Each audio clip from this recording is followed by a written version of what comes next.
Hi hello అందరికీ నమస్కారం.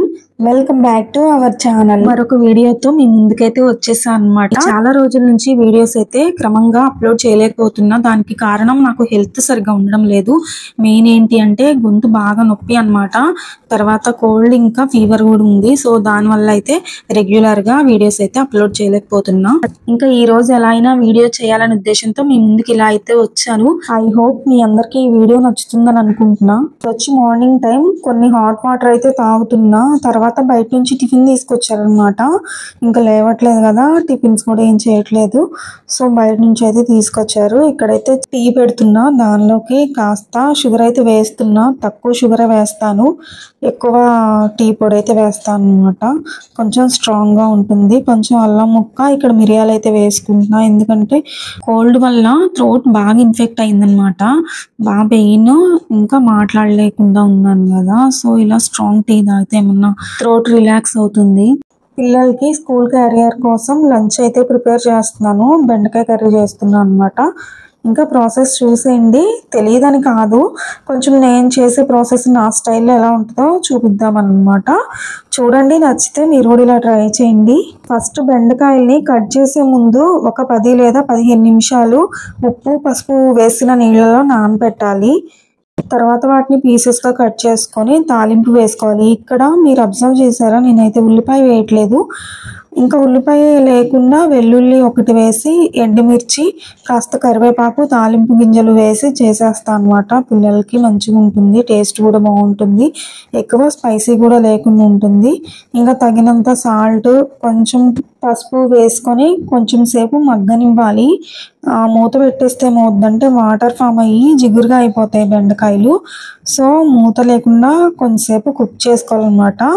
ఇంకా ఉడికిన తర్వాత కారం వేసిన తర్వాత మాత్రమే మూత అయితే పెట్టుకోవాలి. అప్పుడు ఏమవుద్దంటే బెండకాయలు చక్కగా మగ్గుతాయి. ఉప్పు కారం కూడా బెండకాయ ముక్కలకు పట్టి చాలా బాగుంటుంది. వీలుంటే కాస్త జీలకర్ర పౌడర్ కూడా వేసుకుంటే చాలా బాగుంటుంది. నేనైతే జీలకర్ర వేసాను అనమాట. ఈ ప్రాసెస్ అంతా త్వరగానే అయిపోతుంది. బెండకాయలు లేతగా ఉంటే చాలా ఈజీ అనమాట. ఇంకా పాలకూర కూడా ఉంది, ఆ తర్వాత నెక్స్ట్ వండాలన్నమాట. ఇంకా పిల్లలకైతే లంచ్ బాక్స్ అయితే ప్రిపేర్ చేసేస్తున్నా. ఇక లంచ్ బాక్స్ కట్టేసిన తర్వాత నేను ఫ్రెష్ అప్ అయిపోయి ఇక్కడైతే స్టవ్ అది క్లీన్ చేసుకుంటున్నాను అనమాట. స్టవ్ ప్లాట్ఫామ్ ఎప్పుడు జిడ్డుగా అవుతూ ఉంటుంది. 2 డేస్కి ఒకసారి ఎంత కడగండి, అయినా కానీ నూనె మరకలు, టీ పొంగిపోవడం, పాలు పొంగడం అలా జరుగుతూనే ఉంటుంది కదా. సో 2 డేస్కి ఒకసారి అది డీప్ క్లీనింగ్ చేస్తా. నార్మల్గా అయితే వైప్స్తో తుడుస్తాను కానీ ఆ జిడ్డు వదలదనమాట. ఈరోజు అయితే అమెజాన్లో ఒక స్టాండ్ ఆర్డర్ పెట్టాను అనమాట. సో అది కూడా పెట్టాలి. సో ఇంకా స్టవ్ క్లీనింగ్ అయితే స్టార్ట్ అయింది.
నా స్టవ్ దగ్గర ప్లాట్ఫామ్ అనేది కాస్త చిన్నగా ఉంటుంది.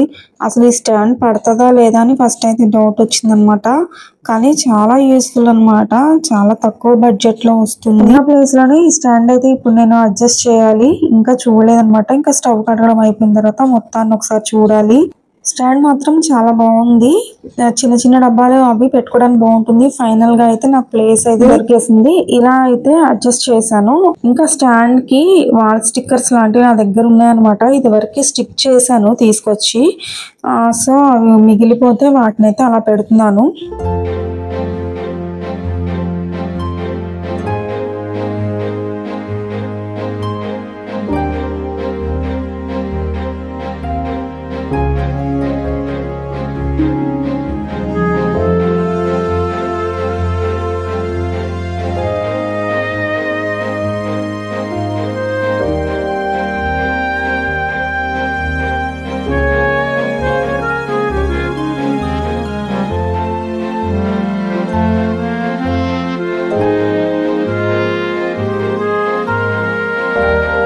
ఫైనల్ గా ఇలా అయితే సర్దేశాను. ఇంకా ఉన్నంతలోనే అలా ఏదో చేశానులేండి. చిన్న చిన్న ఆనందాలు, ఏదో నా సాటిస్ఫాక్షన్ ఇలా సర్దుకుంటే చాలా బాగుంటుంది కదా. కిచెన్ రూమ్ ఎప్పుడు సర్దుతూనే ఉండాలి. ఎంత సర్దినా మళ్ళీ మామూలుగా వస్తుంది, బట్ తప్పదు మనకు. ఇంకా ఇక్కడైతే కర్బూజా జ్యూస్ చేస్తున్నా. పిల్లలు స్కూల్ నుంచి వచ్చేటప్పటికి చేసేద్దాం అన్నట్లు స్టార్ట్ చేసా, బట్ అప్పటి వరకు సర్దుతూనే ఉండాల్సి వచ్చింది. టైం చూస్తే 4:30 అయిపోయింది. ఇంకా పిల్లలు అయితే వచ్చేసారు. ఇంకా ఫాస్ట్ గా అయితే కర్బూజాకి తొక్కలు తీస్తున్నా. ఇక్కడ మా చిన్నోడు వచ్చి నాకేదో చూపిస్తున్నాడు అనమాట. ఫాస్ట్ గా అయితే జ్యూస్ పట్టివ్వాలన్న ఉద్దేశంతో అయితే ఇక్కడైతే పొట్టు చేస్తున్నా. ఎండలు భయంకరంగా ఉన్నాయి. ఎండలో నుంచి ఇంటికి వచ్చిన తర్వాత మజ్జిగ లేదా వాటర్ మిలాన్ జ్యూసో లేకుంటే కర్బూజా జ్యూసో ఇవ్వాలన్నమాట. లేదు అంటే ఇలా వాటర్ మిలాన్ అయినా కట్ చేసి పెట్టాలి. ఇంకా నా జ్యూస్ లేట్ అయ్యేటట్లుందని మా వారైతే ఇక్కడ వాటర్ మిలాన్ కట్ చేస్తున్నారు పిల్లల కోసం. వాటర్ మిలాన్ లో 92% వాటర్ ఉంటుంది. దీనివల్ల డీహైడ్రేట్ అవ్వకుండా ఉంటారు, ఇంకా రిఫ్రెష్ కూడా అవుతాము. సో ఇంత హాట్ సమ్మర్ లో కూల్ గా వాటర్ మిలాన్స్ ని కంపల్సరీ తినాల్సిందే కదా, ఏమంటారు? ఇక్కడ నేను కూడా వాటర్ మిలాన్ స్లైస్ తినుకుంటూ రిఫ్రెష్ అవుతున్నాను అన్నమాట. ఈ స్లైస్ చూడండి, మా హస్బెండ్ చక్కగా కట్ చేశారు. పిల్లలకి అట్రాక్టివ్ గా ఉంటుంది తినడానికి అనేసి. ఇంకా ఇక్కడ నేనైతే కర్బూజా జ్యూస్ అయితే చేస్తున్నా. కర్బూజా జ్యూస్ హెల్త్ కి చాలా మంచిది. శరీరంలో ఉన్న వేడిని తగ్గిస్తుంది. బరువు తగ్గడానికి కూడా చాలా మంచిగా ఉపయోగపడుతుంది అన్నమాట. ఇంకా శరీరాన్ని హైడ్రేటెడ్ గా ఉంచుతుంది.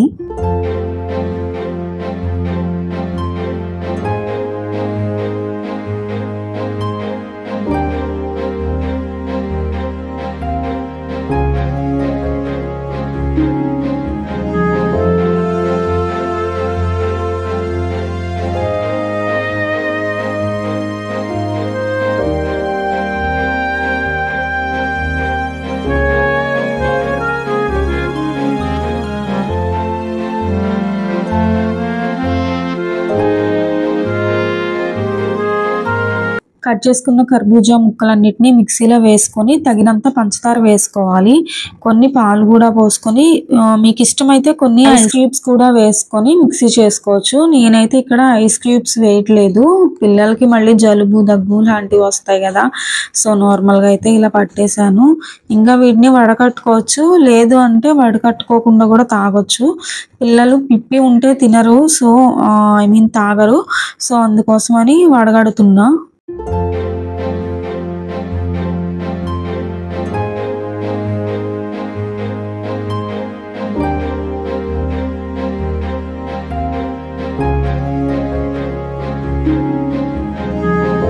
కర్బూజా జ్యూస్ ని మొత్తం వడగట్టిన తర్వాత అందులోకి 10 మినిట్స్ ముందు నానబెట్టుకున్న సబ్జా గింజలను అయితే వేస్తున్నా అనమాట. ఇవి చాలా చలువ.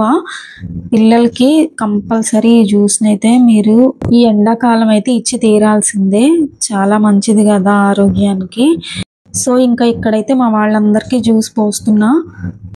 పిల్లలకి జ్యూసెస్ అంటే బాగా ఇష్టపడతారు కదా, మా పిల్లలు కూడా అంతేనండి.